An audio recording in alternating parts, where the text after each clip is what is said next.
بھیجو درود اس ذات پر مل کر صدا کہو، صلی علی صلی علی صلی علی کہو۔ بسم اللہ الرحمن الرحیم۔ السلام علیکم ناظرین، محمد فیصل شیر پروگرام معاشی مسئلے شریعت کے ساتھ حاضر ہے۔ یہ پروگرام ہم بینک اسلامی کی معاملت سے پیش کرتے ہیں۔ ناظرین، پچھلے پروگرام میں اسلامک بینکنگ اور کنونشنل بینکنگ میں بنیادی فرق کا ذکر ہو رہا تھا۔ ہماری ڈسکشن جاری تھی، چنانچہ آج ہم اپنی ڈسکشن کو وہیں سے شروع کرتے ہیں جہاں ہم نے اس کو پچھلے دفعہ چھوڑا تھا۔ حسب معمول ہمارے ساتھ آج بھی مفتی ارشاد احمد اعجاز صاحب تشریف رکھتے ہیں۔ آئیے گفتگو کا آغاز کرتے ہیں۔ السلام علیکم مفتی صاحب۔ وعلیکم السلام۔ مفتی صاحب، پچھلی دفعہ ہم ڈسکس کر رہے تھے، آپ ہمیں بتا رہے تھے کہ سود کا تاریخی تناظر آپ ہمیں بتا رہے تھے، اور سوال ہمارا یہ چل رہا تھا کہ سود اور اسلامی بینکنگ میں بنیادی فرق ہے کیا؟ تو اس کے بارے میں آپ برائے مہربانی بتائیے۔ بسم اللہ الرحمن الرحیم۔ پچھلے پروگرام میں جو گفتگو ہوئی تھی اس میں یہاں تک تو ہم نے بات کر دی تھی کہ جو سودی جو نظام قائم ہوا بینکاری کا، اس کی اساس اور بنیاد یہاں سے پڑی کہ لوگ اپنی امانتیں اور قرض اس زمانے میں جو مشہور تاجر ہوا کرتے تھے، اس زمانے میں جو جوہری ہوتے تھے ان کو لا کے دیتے تھے اور وہ آگے قرض دیا کرتے تھے۔ اور جب صنعتی انقلاب آیا مغربی دنیا میں، تو صنعتی انقلاب میں پیسے کی بہت ضرورت پڑی کہ بڑی بڑی انڈسٹریز لگائی جاتی تھیں، تو پھر یہاں سے یہ قرض کا سلسلہ شروع ہوا۔ تو سب سے بنیادی چیز جو سمجھنے کی وہ یہ ہے کہ وہ جو معاشی نظام ہمارے سامنے موجود ہے اس کی بنیاد سود کے اوپر ہے۔ اس کے اندر جسے کہیں کہ ریڑھ کی ہڈی، ان کا سارا جو کچھ اساس ہے وہ سود پر ہے۔ تو جب دنیا میں اسلامی ممالک قائم ہوئے تو ایک ضرورت محسوس کی گئی کہ مسلمانوں کا ایک معاشی نظام ہو۔ اس سلسلے میں کوششیں بہت لوگوں نے کی، شروع ہوئیں۔ پاکستان کا جب قیام عمل میں آیا تو اس وقت بھی اس طرح کی کچھ تحریریں سامنے آئیں کہ بھئی ہمارا ایک نظام قائم ہونا چاہیے، لیکن عملی طور پر اس کی کوئی شکل سامنے نہ آ سکی۔ اس کی وجہ یہ تھی کہ نہ تو افراد ہمارے سامنے موجود تھے، نہ نظام ہمارے سامنے موجود تھا، خود اپنا ملک اس قابل نہیں تھا کہ اس قسم کے نئے تجربات کر سکے، اور نہ لوگوں کے اندر اس قسم کی چیزیں تھیں۔ تو بہت سارے عوامل تھے جس کی وجہ سے یہ کام بہرحال شروع نہ ہو سکا، جو کہ ظاہر ہے کہ شروع ہو جانا چاہیے تھا۔ 1960 کی دہائی کے بعد، 1960 کی دہائی میں 60 اور 70 کے درمیان اس سلسلے میں کچھ پیش رفت شروع ہوئی عرب دنیا میں، اور اس قسم کے ادارے قائم ہونا شروع ہوئے جنہوں نے اسلامی بینکاری یا جسے اسلامی سرمایہ کاری، اسلامی مالکاری کا آغاز کیا۔ انہوں نے اسلام کے کچھ اصول جو مضاربہ اور مشارکت کی بنیاد پر ہیں، اس کی بنیاد پر انہوں نے لوگوں سے پیسے لینا شروع کیا اور آگے تجارت کا کام شروع کیا۔ تو گویا کہ جو ایک انویسٹمنٹ کمپنی ٹائپ چیز ہے، اس طرح کی چیزیں وجود میں آنا شروع ہوئیں کہ لوگوں سے پیسے لیے، پیسے لے کر آگے تجارت کی، کاروبار کیا، جو نفع ہوا ان لوگوں کو دے دیا۔ اس ماڈل پہ ایک کام شروع ہوا، مگر ظاہر ہے کہ یہ کام کوئی اتنا آسان تو تھا نہیں۔ افراد کی کمی اور بہت ساری، سب سے بڑی بات یہ ہوتی ہے کہ جو legal structure, legal frame work, جو قانونی ڈھانچہ جس کے اندر آپ بیٹھ کے کام کر رہے ہیں، وہ آپ کو جب تک سپورٹ کرنے والا نہ ہو، آپ کو معاشرے میں لوگ جانتے نہ ہوں، آپ کے سسٹم کی ریکگنیشن نہ ہو، تو بہت ساری مشکلات پیش آتی ہیں۔ تو بہرحال یہ کام شروع ہوا، اور اس کے بارے میں ہم یہ کہہ سکتے ہیں کہ ایک طریقے سے اس کام کی ابتدا ہوئی۔ بہت ہی ایک جیسے پریلیمنری شکل تھی، لیکن بہرحال کام کا آغاز ہوا اور یہ چیز آگے بڑھنا شروع ہوئی۔ 1974 میں دبئی اسلامک بینک سب سے پہلے اس نے اپنا کام شروع کیا اسلامی بینکاری کے سلسلے میں، اور یہ اسلامی بینکاری کا ایک آغاز سمجھا جاتا ہے۔ اور اس کے بعد پاکستان میں 1984 میں بھی کچھ اسلامائزیشن کی طرف پیش رفت ہوئی، مگر اس سب میں جو ایک بنیادی خرابی تھی وہ یہ تھی کہ نظام تو بنا لیا گیا لیکن افراد تیار نہیں کیے گئے۔ تو جب اس نظام کے نفاذ کی کوشش کی گئی تو سارے انہی اداروں کے لوگ آئے، انہوں نے آ کر اس نظام کے اندر جو ایسی تبدیلی کر دی، ایسی جوہری تبدیلیاں کر دیں کہ وہ نظام بالکل بدل گیا۔ یعنی کہ جو ہدایات دی گئی تھی اس کو فالو نہیں کیا بالکل فالو نہیں کیا گیا۔ سود کا نام مارک اپ رکھ دیا گیا اور اس قسم کی 20 قسم کی تبدیلیاں کر دی گئیں، اور ڈاکومنٹیشن میں کچھ چینجز کر دی گئیں، اور سمجھ لیا گیا کہ ہم نے اسلامی نظام نافذ کر دیا۔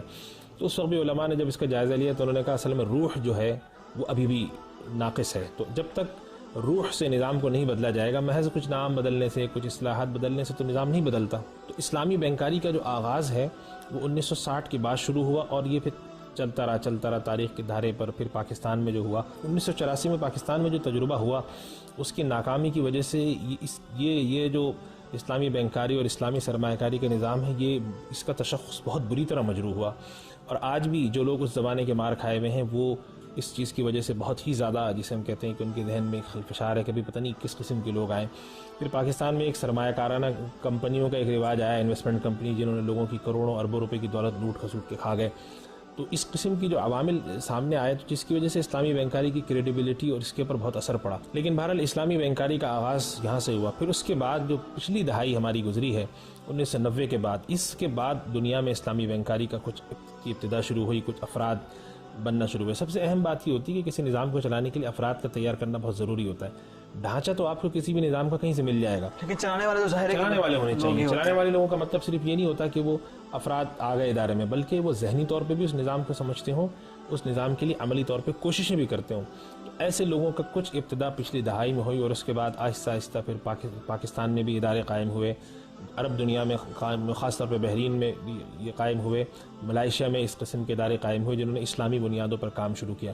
ملائیشیا کی ایک بہت مشہور کمپنی ہے جو تابنگ حاجی غالباً اس کا نام ہے، جو حجاج کرام کو کے لیے مختلف پیکیجز بناتے ہیں. کافی پرانی کمپنی ہے. انہوں نے لوگوں سے پیسے لیتے ہیں اور مختلف کاروبار میں لگاتے ہیں، پام آئل اور بہت اب تو کافی بڑا ان کا پورٹ فولیو ہو چکا ہے. تقریباً $250 ملین کی کمپنی ہے، بہت بڑی کمپنی ہے. تو انہوں نے ایک اساس فراہم کی، لوگوں کے سامنے اس طرح کے ماڈل آئے کہ بھائی یہ ہو سکتا ہے، ممکن ہے کہ $250 ملین جو ہے وہ کوئی معمولی رقم نہیں ہوتی. کہ لوگوں کے ذہن میں ایک آئی بات کی نہیں، یہ عملی طور پر یہ چیز ممکن ہے کہ لوگ پیسے دیں اور اس سے کاروبار کیا جائے اور اس سے نفع میں اضافہ ہو اور آہستہ آہستہ اتنی بڑا امپائر بنے.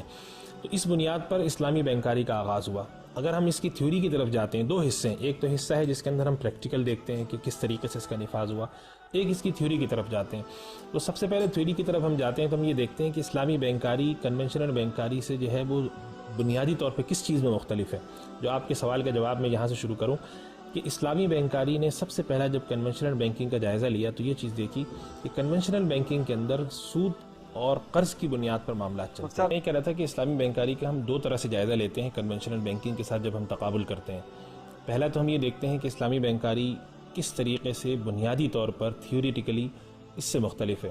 تو ہم سب سے پہلے دیکھتے ہیں کہ کنونشنل بینکنگ جو جیسا کہ میں نے تاریخی اس میں جائزہ لے کے بتایا کہ کنونشنل بینکنگ کی بنیاد دو چیزوں پہ ہے، قرض کا لینا اور اس پر قرض کا لینا، آگے قرض دینا اور اس کے اوپر سود کمانا. تو ان کے یہاں سارے معاملات کی بنیاد ہے قرض اور سود. قرض دیتے ہیں، قرض لیتے ہیں، جن سے قرض لے رہے ہوتے ہیں ان کو سود دے دیتے ہیں، جن کو قرض دے رہے ہوتے ہیں ان سے سود لے لیتے ہیں. سارا کچھ یہی تھا. تو جب مسلمانوں کے سامنے یہ بات آئی کہ ایک ایسا نظام جو انٹرمیڈیشن کرتا ہے، لوگوں کو پیسے فراہم کرتا ہے، وہ سود کی بنیاد ہو، قرض کی بنیاد پر ہے، تو اس کو کس چیز سے ہم بدل سکتے ہیں؟ تو سب سے پہلے قرآن کریم کی آیت پر اگر آپ غور کریں، احل اللہ البیع وحرم الربا، اس سے معلوم ہوتا ہے اللہ تعالیٰ نے سود کے مقابلے میں بیع کا ذکر کیا. تو اس سے ایک بات یہ سامنے آئی کہ جب ہم کہیں پر سود کو بدلیں گے، سود کے کسی نظام کو ریپلیس کریں گے تو وہاں پر یقیناً تجارت ضروری تو ہے کہ تجارت وہاں پہ انوالو ہوگی. بعض لوگ یہ سمجھتے ہیں کہ اسلامی بینکاری کے اندر تجارت نہیں ہونی چاہیے اور یہ ایک غلط طریقہ ہے اور ہیلا ہے، لیکن سوچنے کی بات ہے. قرآن میں اللہ تعالیٰ کہتے ہیں کہ حل اللہ البیع وحرم الربا. اس کا مطلب یہ ہے کہ بیع اور تجارت میں اور سود کے درمیان ایک خاص ریلیشن ہے. اللہ سود کو منع کرتا ہے، تجارت کو حلال کرتا ہے. تو جہاں پر سود کو کوئی نظام ریپلیس کرے گا تو اس کے اندر تجارت بہرحال ایک عنصر کے طور پہ شامل ہوگی اور ہو سکتی ہے اور ہونی چاہیے، اس کے بغیر چارہ نہیں ہے. تو انہوں نے یہ کوشش کی کہ سب سے پہلے تو ہم تجزیہ کرنے کے بعد دو چیزیں سامنے آئیں کہ کنونشنل بینکنگ ایک تو قرض لیتی ہے، تو اس نظام کو کس سے بدلا جائے کہ جب ہم لوگوں سے پیسے لیں تو کس بنیاد پر لیں.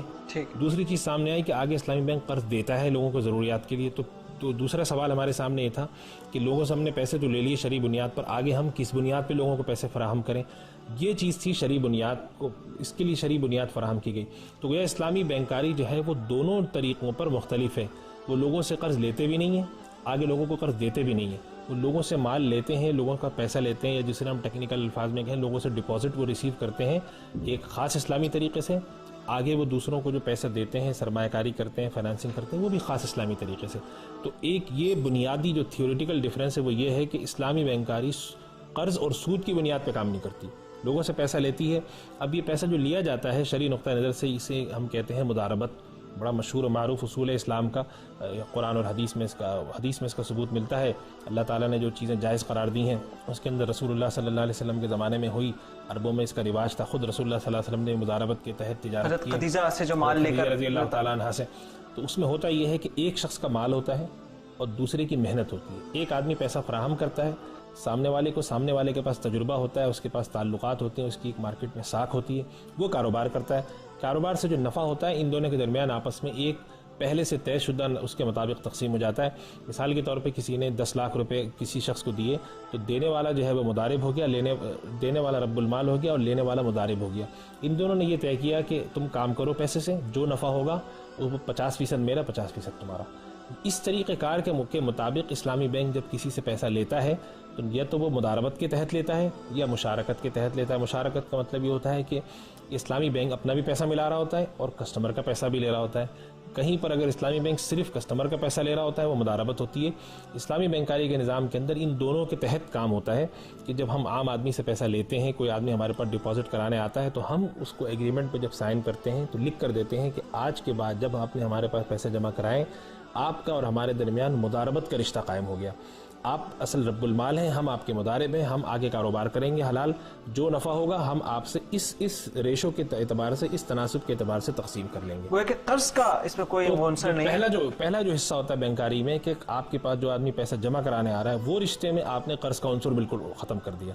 دوسرا جو حصہ آتا ہے وہ آتا ہے کہ آپ کے پاس ایک شخص قرض لینے آ رہا ہے, اپنی ضروریات ہیں, کاروباری ضروریات ہیں, معاشی ضروریات ہیں, معاشرتی ضروریات ہیں, اس کے لیے پیسہ جو لینے آ رہا ہے آدمی, اس کو اسلامی بینک کیسے دے گا؟ ظاہر ہے کہ قرض یہاں پہ نہیں دے سکتے ہم, تو یہاں پر اسلامی بینک کے لیے کافی طریقہ کار اس کے سامنے اسلامی بینک کے موجود ہیں. قرآن اور حدیث میں جب ہم نظر ڈالیں تو ہمیں بہت سے ایسے طریقے ملتے ہیں کہ جس کے اندر 2 آدمی کاروبار کر سکتے ہیں. اس کے اندر طریقہ تجارت کا بھی ملتا ہے, اس کے اندر طریقہ آپ کو کرایہ داری کا بھی ملتا ہے جسے ہم اسلامی طریقہ کار میں اجارہ کہتے ہیں, اس کے اندر آپ کو طریقہ مداربت کا بھی ملتا ہے, اس کے اندر طریقہ آپ کو مشارکت کا بھی ملتا ہے. یعنی اسلامی بینک کے سامنے 4, 5, 6 آپشن ہوتے ہیں. تجارت کی بھی پھر اس کے اندر 3 اور 4 قسمیں, ایک تجارت کی قسم کہلاتی ہے نفع والی, ایک تجارت کی قسم کہلاتی ہے جس کے اندر آپ کھیت اور اس طریقے قسم کی جو غلے کی چیزیں وہ خریداری کرتے ہیں.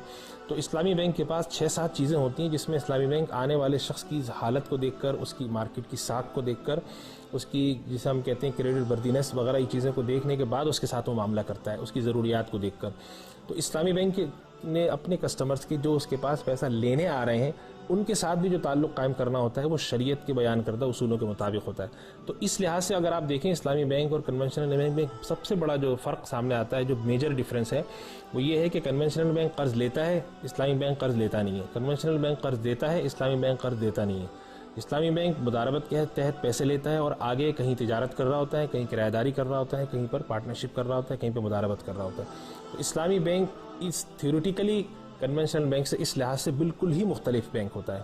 وہ در حقیقت ایک ٹریڈنگ ہاؤس ہوتا ہے جس کے اندر وہ بیٹھ کر تجارت کر رہا ہوتا ہے. بعض لوگ کہتے ہیں کہ نہیں کنونشنل بینک اور اسلامی بینک میں کوئی خاص ڈفرینس نہیں ہے, تو بعض معاملات ایسے ہیں کہ جس کی وجہ سے بظاہر ایسا لگتا ہے. اس کی وجہ یہ ہے کہ جیسے میں نے آپ سے پہلے بتایا کہ کوئی ادارہ جب کام کرتا ہے تو صرف اکیلا وہ ادارہ کام نہیں کر سکتا, اس کے لیے ارد گرد جو اس کا قانونی ڈھانچہ ہے جس کے تحت وہ بیٹھ کے کام کر رہا ہے اس کا بھی اس کے تقاضوں کے مطابق ہونا ضروری ہے. اس وقت اسلامی بینک جو آئے ہیں تو اسلامی بینک کو ابھی وہ قانون کی جو ایک ہم کہتے ہیں سازگار فضا ابھی مہیا نہیں ہے. ابھی ہمارا لیگل اسٹرکچر ویسا نہیں بنا ہے, ہمارے سارے قوانین کنونشنل بینکنگ والے ہیں. آہستہ آہستہ آنے والے وقت میں, لیکن اسٹیٹ بینک میں کچھ قوانین ابھی مرتب کیے ہیں جو اسلامی بینک انیشیل فیز میں ہیں. تو آنے والے 10 سال میں یا 15 سال میں ہمیں توقع ہے کہ جب یہ ہماری جو ایک ماحول اور فضا سازگار ہو جائے گی تو پھر ہم اسلامی بینکنگ کے کچھ اثرات حقیقی معنوں میں دیکھ پائیں گے. میرا نام سائمہ ہے, میں کورنگی سے بات کر رہی ہوں. آپ سے سوال یہ ہے کہ PLS اکاؤنٹ جو ہے وہ شرعی طریقے سے جائز ہے یا نہیں؟ تو ابھی بڑا اچھا کوشچن کیا کہ کنونشنل بینکوں میں PLS اکاؤنٹ ہوتے ہیں, اس کا نام انہوں نے profit and loss sharing account رکھا ہوا ہوتا ہے. اس کے اوپر جو آمدنی ملتی ہے ظاہر ہے کہ وہ سود ہوتی ہے, علماء کا خیال ہے. تو وہ اس کے بارے میں کلیریفیکیشن چاہ رہے ہیں کہ یہ 2 کانٹراڈکٹری باتیں ہیں, ایک طرف PLS ایک طرف سود, یہ تھوڑا سا بتائیے. اصل میں سلسلہ یہ کہ جیسے میں نے ابھی پہلے عرض کیا تھا کہ جو تاریخی تناظر میں دیکھیں اگر آپ اس کو, تو جس زمانے میں پاکستان میں اسلامائزیشن ہوئی تو جو تبدیلیاں لائی گئیں تو بنیادی تبدیلیاں یہ تھی کہ آپ نے کچھ اصطلاحات بدل دی. تو سود کا نام جو ہے انٹرسٹ کا نام مارک اپ رکھ دیا گیا, سیونگ اکاؤنٹ کا نام PLS رکھ دیا گیا. لیکن اصل بات یہ کہ نام بدلنے سے تو حقیقت نہیں بدلتی.